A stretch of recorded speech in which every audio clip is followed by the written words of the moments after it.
Hello, everyone, and welcome to our another episode of Innovatology. Innovatology is one-stop shop of the latest tech and innovation, and we are decoding this just for you to be more efficient and productive in your professional and also personal life. And this is also why we are here today with Oli, with whom we will be speaking about maximize your productivity through well-being optimization. So I'm really curious about what all of this discussion will be, but definitely it will be really about how to make your lives professional and personal more efficient. So hello Oli, hello Cedric, how are you guys? I'm very well. Thank you very much.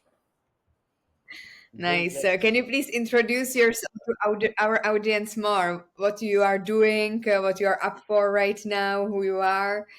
Yes, for sure. My name is Olivier Kleynjans. I'm the founder of Yoboo, a health tech startup, which means prevention in Japanese. I have a previous background as a top sporter, played more than 15 years on the highest level in hockey, and also did my studies as a sports physiotherapist and then osteo. And currently, 2 weeks ago, I just became a dad. So it means that your productivity level suddenly goes down. While I'm doing everything with optimization and tracking and testing and lifestyle optimization, it's not that easy the last 2 weeks. Congratulations on the next stage of your life. Thank you very much. Congratulations. Thank you very much. So, what would be the thing that, what are your lessons learned so far from being fresh dead in the terms of the productivity? Like, are there some hacks that you already find out? Some hacks are pretty hard. Normally, as it's one of the things that I always stimulate is to track your sleep. It's one of the things that is pretty hard with like a chronic sleep deprivation. What trying to hack is actually doing power naps during the day. So I'm really trying to do 1 or 2 power naps, 15 to 30 minutes, just to optimize my battery, which helps me already a lot. Next to that is just trying to making sure that you eat healthy, which is a good thing for everyone. Nice.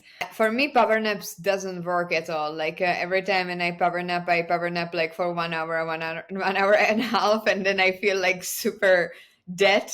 And then I cannot sleep in the evening. So for me, power naps never work because I cannot stick to the like 15, 10, 20 minutes because I just cannot fall asleep for 15, 20 minutes. And then when I finally do, it's like 1 hour of a sleep, of a deep sleep. But then it's Yeah, really hard for me. yeah.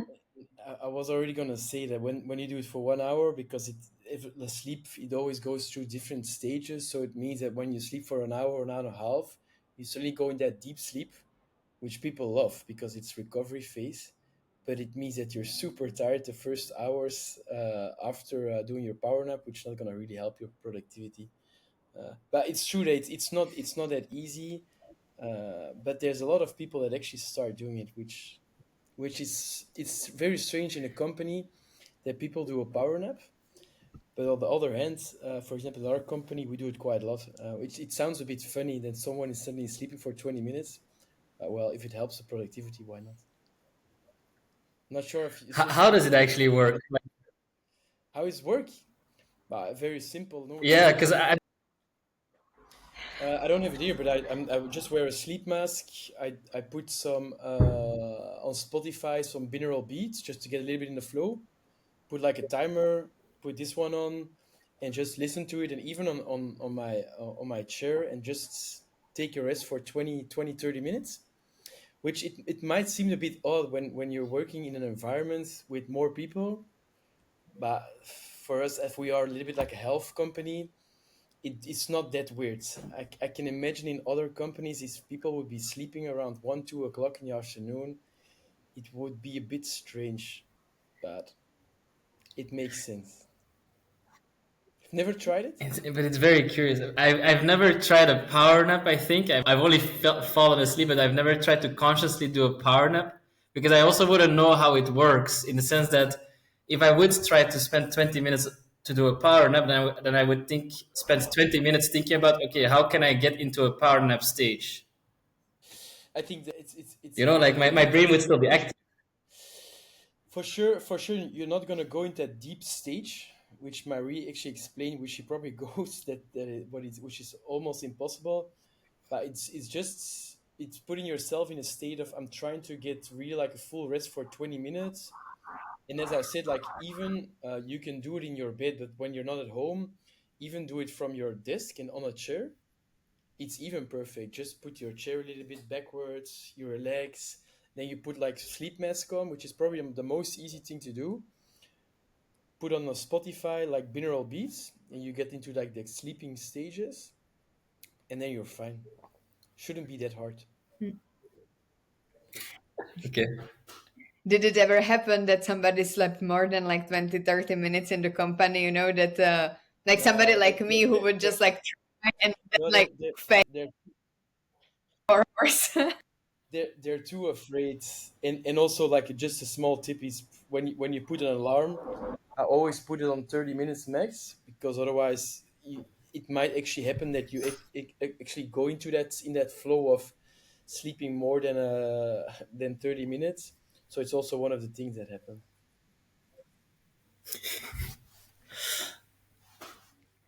So and now tell us more about this Yoboo. What is it about, and what do you what is it about? How it can help to people? Yeah, so even the purpose of our startup, I should not actually call it a startup anymore because we're working with a lot more people, is to make an energetic lifestyle accessible. And how do we do that? Is we've built a health platform and also with an application that gives you insights around your well-being. And it starts from a questionnaire on an application, but also we integrate various testing, such as a metabolic blood test. We do 24 on 24 tracking, microbiome tests, and based on your profile, we're gonna get more and more data. And we work together with pharmacies, lifestyle coaches, physiotherapists that gonna give you as an individual more advice around which actions around lifestyle you could be doing. One of the, I think, pretty cool things that we trying to implement is people often talk about well-being, but we like to talk about well-being, and it's what it means well-being for us. No one, it's our IP, so no one can actually use it. Like it's the willingness of the individual to take actions around lifestyle. So what I mean by that is, as I have a background in top Ah. sports, I know that not everyone wants to become a top sporter. We want people to take control of their health, but we know that a lot of people like myself today, I'm a dad, I have a kid, I don't want to change everything in my life. But we're trying to look for the most impactful actions around lifestyle, but also base, Marie, what you would like to integrate. For example, if I go a bit deeper, we work around three energy sources, and it's nutrition, it's exercise, and it's rest. It's pretty straightforward. But what we're trying to do is, if you, Marie, are not interested in taking rest or changing your exercise, we're not going to focus on that one. So we really want to focus on what the individual wants, and it's different for everyone. So for us, we don't want to preach your lifestyle Bible and that everything is important. I know it is, but we want to make it accessible, simplicity, that people like us, and we call it in Dutch Jan with de pet, that they're able to proceed those actions, because taking actions and changing, it's not that easy. I don't know if you recognize it. I just have a question. You said that it's about nutrition, exercise, and the third one was what Rest, rest, exactly? rest. Yeah, what is it? Wrist? Rest means what you do during the day and also what you do during the night. So for us it means how you charge your battery. So see it a little bit like your energy battery. It means with nutrition you can charge your battery. With exercise, you can charge your battery, but also with rest. Compare it a little bit the same as what I can do with my phone when it's empty. I can take some rest, and it can be with breath exercises, meditation, but it also means doing a power nap or taking some sleep, doing social media detox. All those things can help charging your battery, and of course, a little bit what you said in the beginning of the podcast can improve also your productivity. So it's something like readiness, because I'm using Aura Ring. So like you have like a ring, and it's like tracking your heart rate, etc. And they have like a word readiness where they are combining the exercise with activity and the sleep, and which is like telling you how much ready you are. Let's say. Yeah. Compare it a little bit in the same. For us, it just means that because I don't use the Aura ring today because it would be very depressing for me at this stage, and it would not motivate me. But for example, for me, the Aura ring can be one of the tools that we integrate also in our platform, and it can give us insights. But I believe that from an innovation point of view, that there's so many other tests that can also help you. So it's not about one test that is the golden standard. It's not a blood test. It's not a microbiome test. It's not the Aura ring, but we compare various testings together and see and experiment with you like you do. Like, okay, what can change? Because what works for you doesn't necessarily work what for Cedric. People like especially health should be personalized based on what you want and also based on what works for you. Yeah, this is something what I don't really like about Aura in this stage is that, for example, if I want to have sugar levels, like for example, like a glucose monitoring, which is another device, which is like the constant glucose monitoring that you are, for example, putting on your arm or in your belly, just to see like how your body is reacting to the sugar in general. So it's not compatible with Aura, and you need to have another software, etc. So this is something that I would really welcome if there would be like centralized space where I can like get all of these tests, and I can really like integrate even Aura in it in the terms of the heart rate and others. So this is what Yoboo is doing then. It's what we're trying to do. It's it's for sure, and I think that's important because it's very frustrated that you have data from one point, you have another software.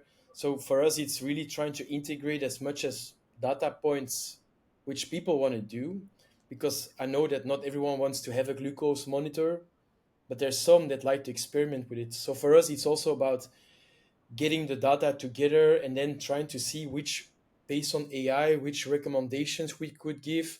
How could we do follow up? What works well, what works not? So for sure, it's in our roadmap, and it's a really important thing to do. So I'm a bit curious about the Yoboo journey. Where did the idea actually originate from? Because indeed, you're a former top sporter. You've done physio, I think, physio osteo therapy. But the entire concept of well-being, where did it grow? So first, I'm not the only founder of Yoboo. So I've created Yoboo with three other people. One of them was a pharmacist. So he's for me like the real founder of Yoboo. And what happens is if you look to a pharmacy, um, for us, it's what people recognize if they don't feel well, if they're sick, they have a prescription, they're gonna take some pills. But it's like an open door that entry, and people are not feeling well, but so I can give you a supplement, but there's a lot more that you can do around lifestyle. So it was actually Luc, that started to really believe in new services in a pharmacy. And he started to play with prevention services, but also with various testings and tools in a pharmacy. And as I had a sports physiotherapist and I was working with top sporters with a lot of people that already track, for us, we started to brainstorm how what could work in one pharmacy maybe could work in other pharmacy, and that's where these ideas started. So that other founder, it's family from mine, so he's an uncle, so that's why we're very related. And then the well-being philosophy, it's more the fact that we were very frustrated with the model, and the model talks a lot about that you have to do this and you have to do that. And I explain it a little bit like the white coat advice, and it's the doctor that says that Marie has to change this or has to change that. And a lot of people in this society, they don't like it anymore. They want to take control of their own health, but on the other hand, it's not that they want to change everything. So for us, it is important to create a philosophy, not that we start walking on the trends like intermittent fasting or low carb, high fat or PE diet. There's so many good ideas around the world which can improve your productivity, and it makes sense. But I would believe that if we make it accessible for everyone, that it should be way more. Health should be more from a positive side, from something you can experiment, from something that you take it in your own hands. And for us, it's like the philosophy of well-being, which is a lot nicer than I'm gonna explain how Cedric should change everything in his life. And I might be right, but you might not wanna do it on the long term. So for us, it's a very important one. Might not be To, sustainable for me. it's what? It might not be sustainable for me. Like I might do No, it for a couple of days, but then especially and people, they're always motivated, and they're motivated for a week, maybe 30 days, and it's a little bit what you see, and where I know a lot around habits, because even the testings and the monitoring, they can give you insight, but it takes on average 66 days to change or to implement a habit. So it is very hard to um, to have sustainable changes in your life when talk about lifestyle. So for me, it's the biggest, the hardest one. How we can make it way more practical, way more pragmatical, because that's one of the challenges that people are seeing nowadays. And how do you track the nutrition? Is it that the people need to insert all of the foods inside your application? Like, for example, I'm using for nutrition application where I can like scan the barcodes of the food. How does it work in your application? No, at this stage, not yet.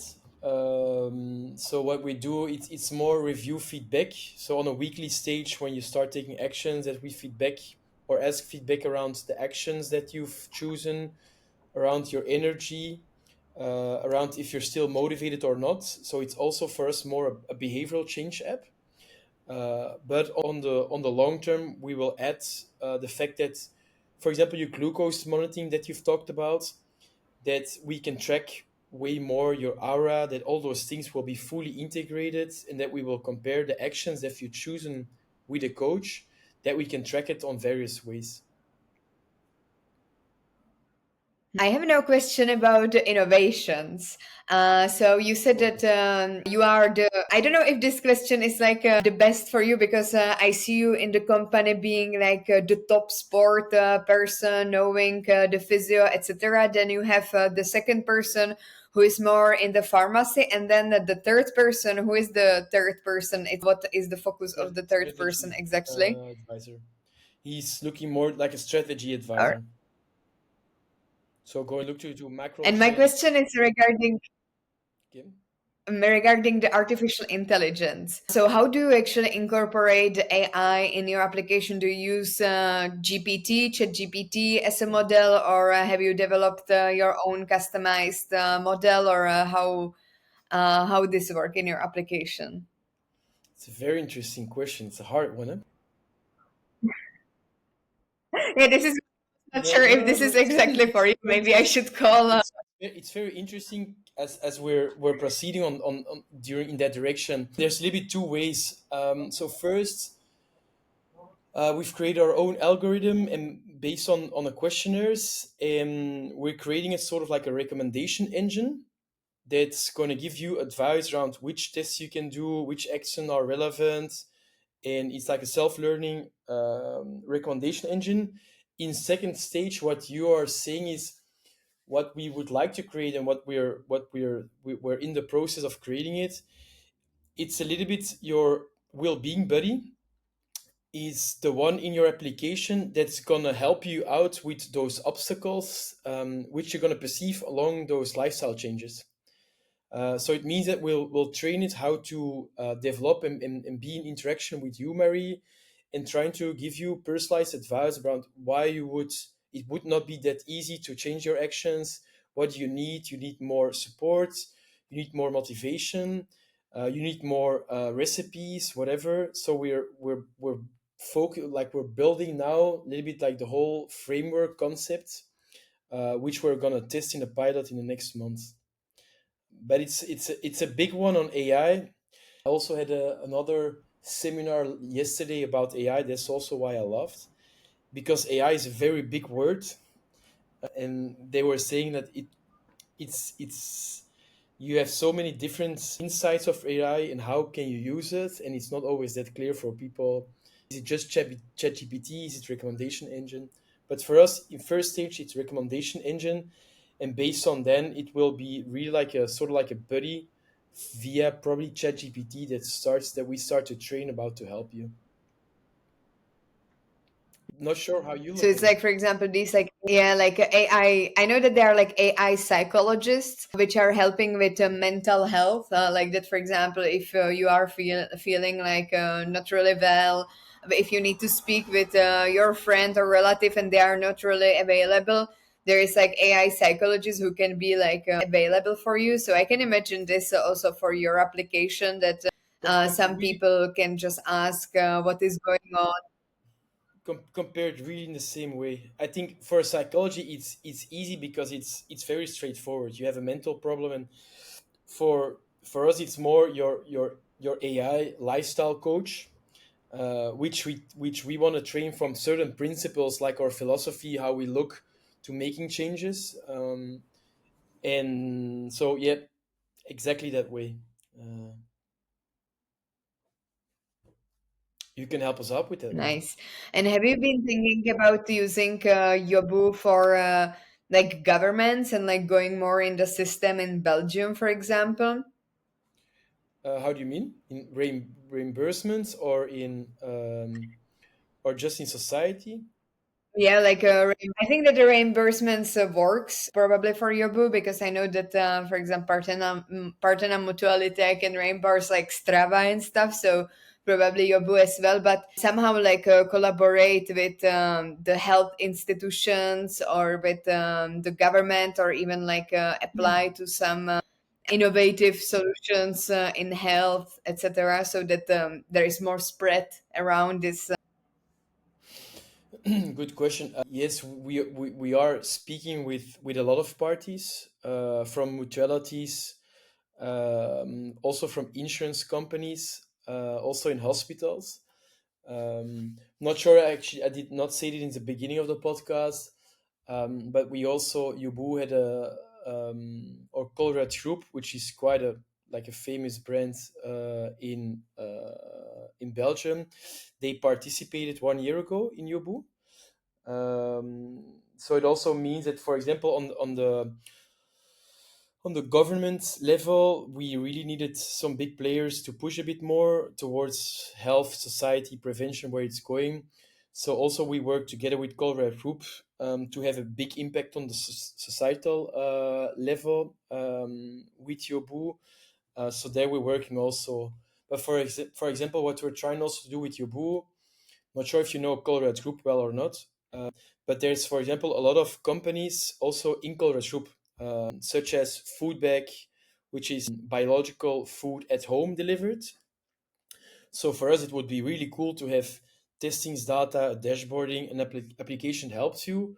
But if you don't like to cook, that we make a link with Foodbag that also food is delivered at home, and it's just convenience. So it makes it a lot easier to start working on your health.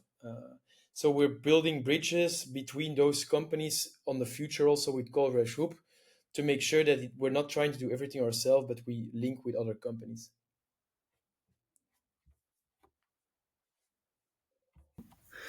Wow, that's impressive. That's quite a big fish that you pulled on your hook from the very beginning. And with Foodback, it's an alternative to HelloFresh, no? Yep, yep, Yeah. exactly. Okay. Then I heard about it. Ah, that's very cool. And for us, it's one of the reasons that we've because it was a quite early investment. We were still working with like limited people, only with six. Today we are 24, so it's a bigger company today, and we've grown quite quick now. But for us, it's trying to build that ecosystem, because when you talk about health, it's not that easy to do it all by yourself. And Fooddeck is one company, but there's other ones within Colruyt Group, such as gyms, for example. It's a fitness Hmm. company. BioPlanet also. These are really cool things which we can integrate around nutrition, around exercise, around rest. And it's also one of the goals of the family of Colruyt itself, that really want to focus or put a priority on health and health towards their own company. So it's almost 33,000 people within who are working for Colruyt Group. So Yoboo is also services corporate well-being journeys. So it means that when you want to invest in your company to be more productive, to be more energetic, we do like personalized well-being projects, depending of if you want to track, for example, Marie with an aura, you want to have advice from coaches, or more just from a questionnaire. We provide like all those services towards Colruyt Group, but since a couple months also towards other companies.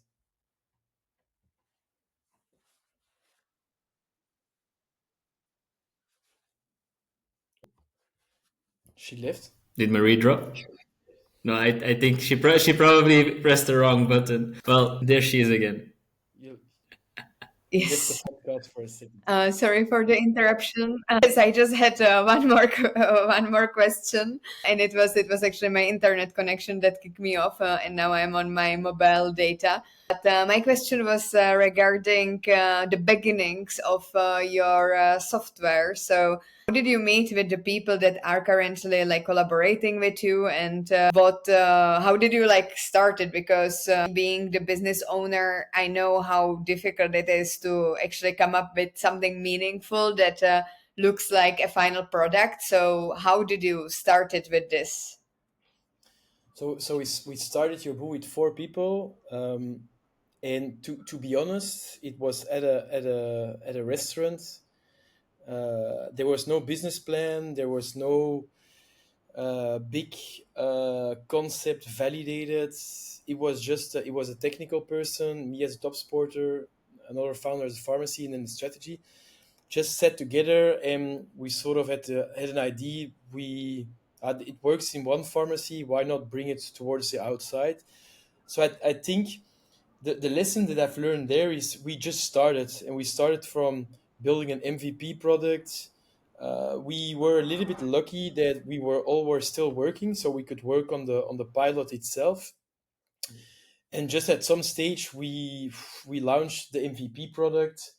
We onboarded new pharmacies. We did some companies, and we've learned on the road.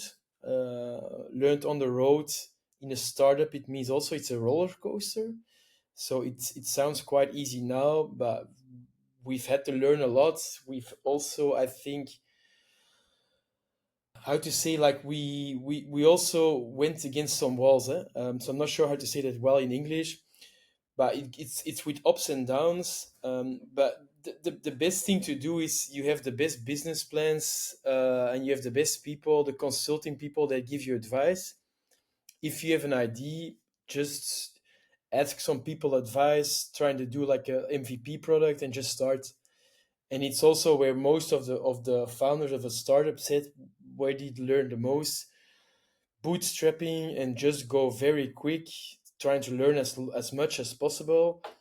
And also, to be honest, I've never expected to be here today. I had an idea 2.5 years ago. It went completely in the other way, and even now we still have to pivot because things are not working.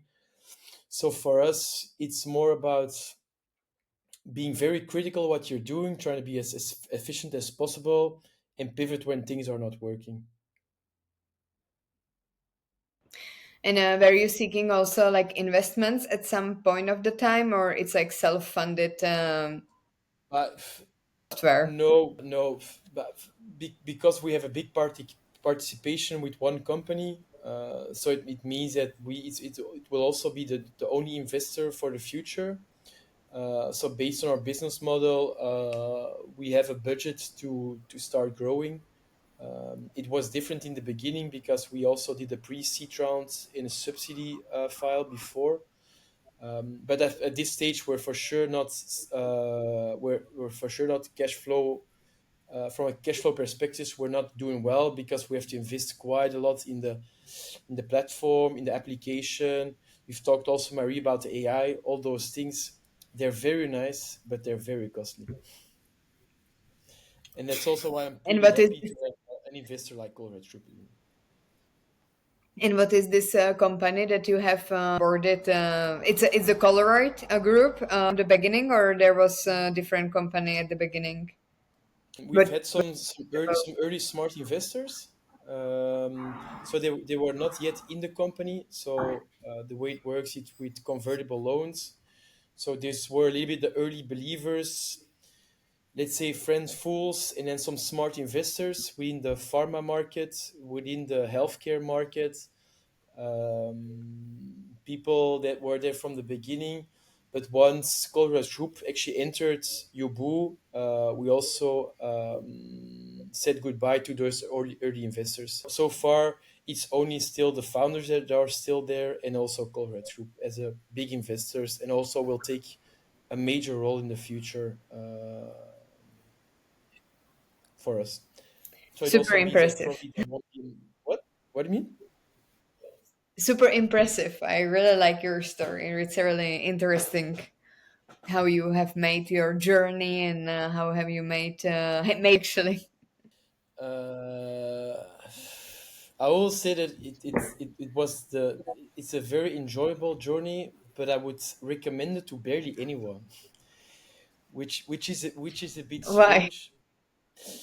Um, because it's demanding. It's probably the nicest job I've done the last 2.5 years. Meeting a lot of people, but it's also been the most stressful period in my life.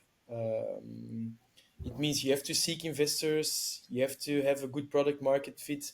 There's a lot of uncertainties, which I know that I think everyone can invest or invest and do a startup. Everyone can build a company, but not everyone is able uh, is able to be confronted with also a lot of no's, and not everything is always nice in a startup. And at some stage now, it's very nice, and we're building an app, and we're getting traction, and we're growing again, which is nice. But there's also a lot of lonely moments when things are not going right, and the IT is not working, and what you wanted to do today is actually what you wanted is only ready in 12 months. So it's also making sure that you have to be quite resilient, and I think it's the hardest job for a founder. It's not the fact that you have to be very smart, it's the fact that you just have to be capable, uh, to keep on going, to keep on pushing, because it's not always rainbow butterflies.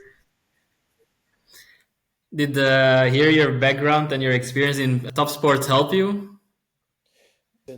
I think from one point, the perseverance, just to make sure to keep pushing. It's one of the things that I've learned: discipline, and to never give up, and still believing in what you're doing.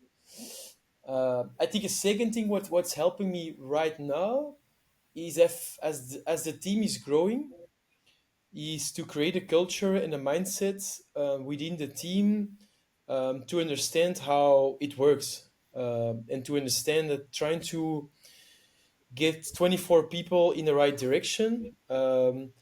I feel that I've been there also playing for the national team and trying to create a story, which is not always easy. but just get all those people on the right position, trying to give a lot of feedback, trying to make sure that they get better. These are actually things that help me quite a lot. And Yeah, I could imagine that. I could imagine that. You got to keep pushing from I've that seen it. perspective, right? There's also a couple even ex top sporters that also work for a company, and it's just very nice to work. And one of the things that I would say that it's nice to work with top sporters is because they're resilient in their head. It's not that they know how to push, they know how how to handle feedback. And I think Cedric, you understand that. You've had good moments, bad moments when you don't play well. People say it in your face, and it's not that easy for many people, for many young people, to receive feedback because they're not used to it. And it's very easy with top sporters that when you give them feedback, they know how to handle it. They don't see it as a personal aspect, and they know how to push. Accepting feedback is a skill on its own. That's definitely for sure. There's many coaches that give training around about that one. Huh? Receiving and giving feedback. It's a very interesting one. Nice. And you have some like method how young people can actually get better with receiving the feedback. Is there something that you think that might help people to get understand and get better with the feedback if not necessarily they want to embark on a journey of a top sportsman? No, I would also not recommend it everyone. I think it's probably the first one or tip that I can give is just not to answer. A lot of people when they receive feedback, they don't agree or they have an excuse or whatever, and it's actually just to let it sink in and to trying to reflect internally what is he or she saying, what does it mean, how is it coming, is it relevant, not relevant. We always have the eagerness to push back and to react on people, and it's just to say, okay, thank you for those advice, and just start asking questions instead of replying. So the second tip is also for me is just asking questions. It's to be curious. Where is it coming from? How do you mean? What could I have done better?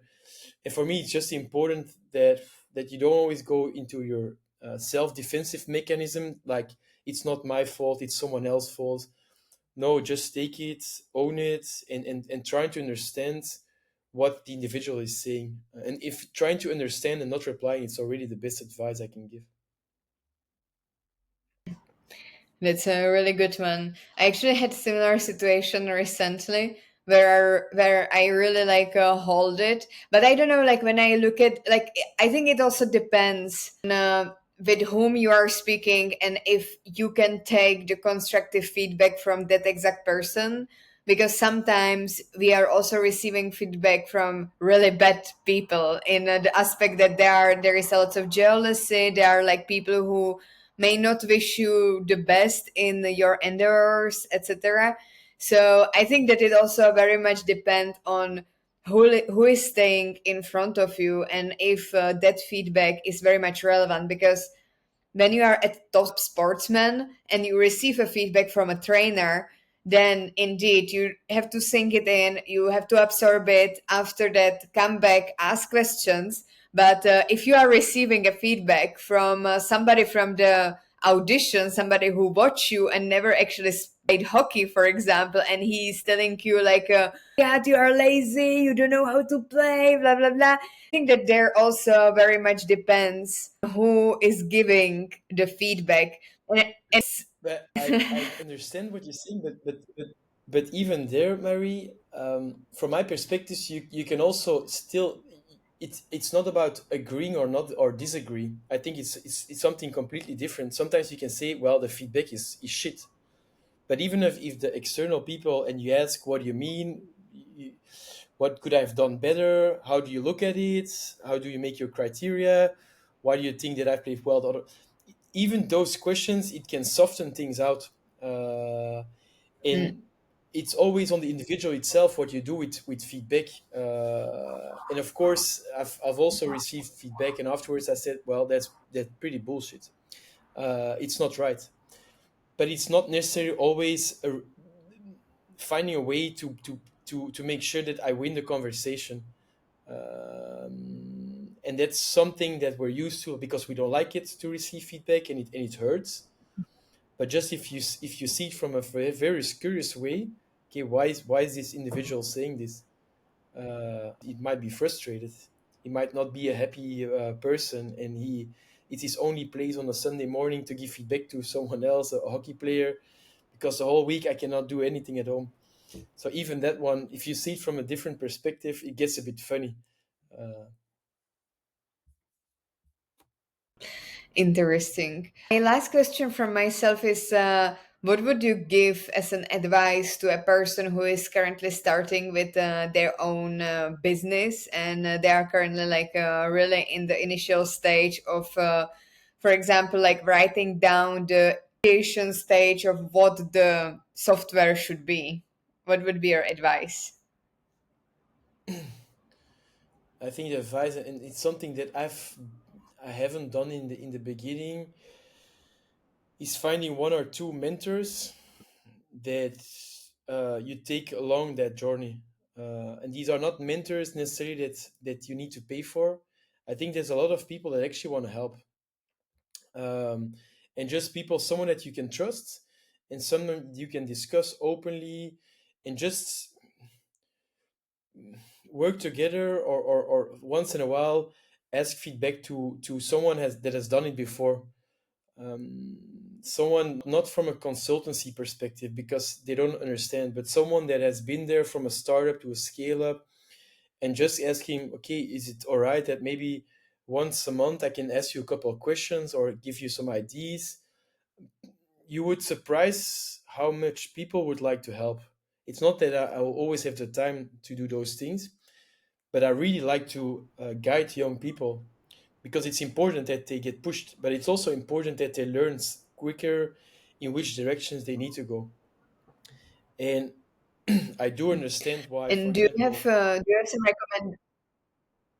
yep, go ahead.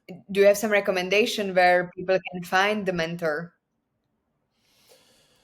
I think one of the things that Belgium does quite well, and it's actually they've created the last years quite a lot of incubators, and I think incubators it's one of the most accessible places to present your ID, and from ID go towards a product market fit.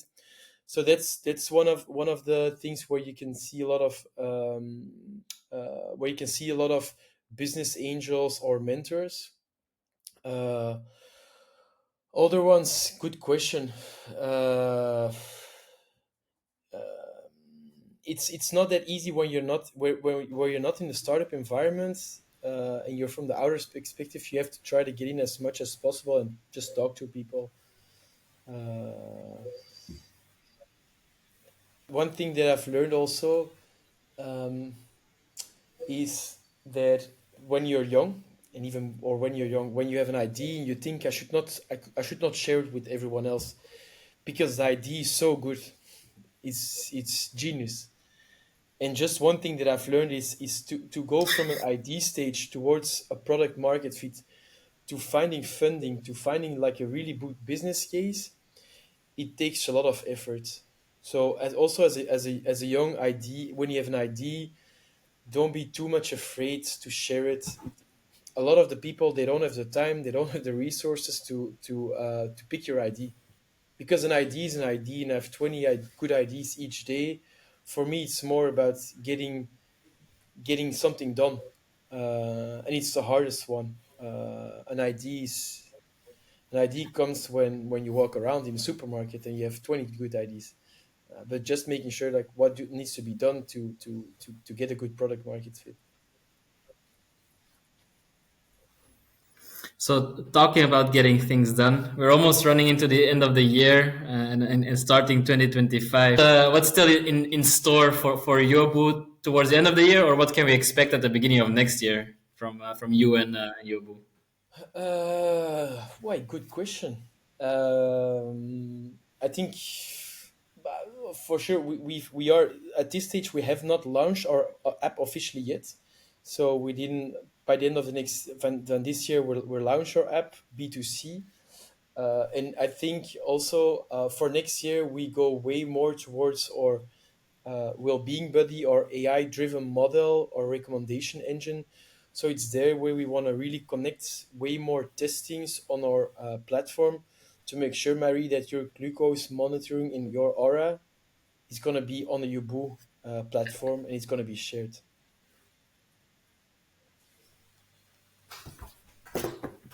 Nice. It's good news that Yoboo is going this direction. So thank you so much, Oli, for joining us on this podcast about well-being, Innovatology. And definitely our audience can take a look your application, download it. I guess that it's available on the iPhone and the Androids, both in the App Store and the Google Play, and they can take a look inside the application and start to nourish their well-being, because this is very important for the future and for future of yourself, definitely. So thank you so much, Oli, and see you probably in another Okay, thank you very much. Cheers.